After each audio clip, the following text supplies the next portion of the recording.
Couldn't even get anywhere on time. Just absolutely undependable, untrustworthy, and very shameful. I was born into a very addictive family and full of alcoholism and a lot of physical and mental abuse. So I basically became just that. What life was like for me before I went to the ARC was absolute chaos, dysfunction, deceit, lies. You know, there was a point when I thought I actually lost one of my sons, and when I say lost, you know, I don't mean physically, I mean just emotionally. You know, I felt that I put him through so much hard times, and he had witnessed so many things that he shouldn't have witnessed. I really thought that I lost him.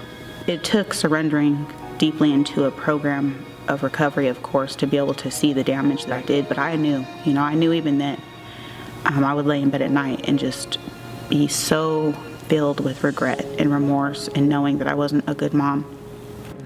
The way I felt when I walked into the Salvation Army Adult Rehab Center was, I was scared, obviously, but the way people received me, the way they treated me, even through the paperwork process, the manager of the actual rehab center and the officers that were there were very welcoming, and you can tell that they do that often. You know, they are very much in tune to how someone is feeling in those first few days, and they're also aware of the journey that's ahead of them. So right away it was about God and about turning your life into something miraculous. You know, the way it felt the first few days and few weeks after transitioning into, I would say, a substance-free life was at first absolutely intimidating and scary.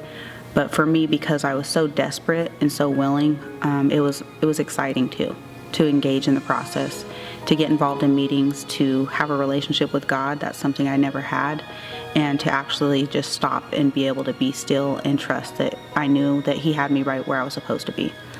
I have 17 months and 2 days today. How does it feel to say that?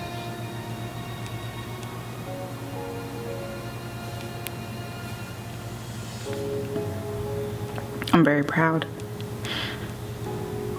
And I'm also proud that sometimes I have to stop and look at the calendar to see where I'm at, because my life is so full and so happy now that I don't have to sit there and count every single day. You know, I know God has a plan for me and I'm able to live it now. I live a life that I never knew was possible, and it's because of the Salvation Army. And my family knows it. Everyone I get to talk to knows it.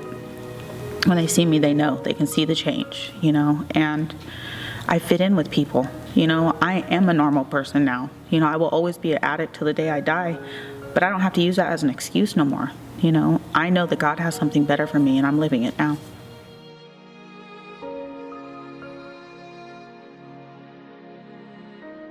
When I was offered the opportunity to work as the kettle coordinator, I honestly didn't know exactly what it entailed, but I knew that if it meant for me to have the opportunity to be a part of something to give back to the Salvation Army, I absolutely was 100% on board. It didn't matter what I would have to do, I was willing to do it, and I think that's what I try to keep carrying with me.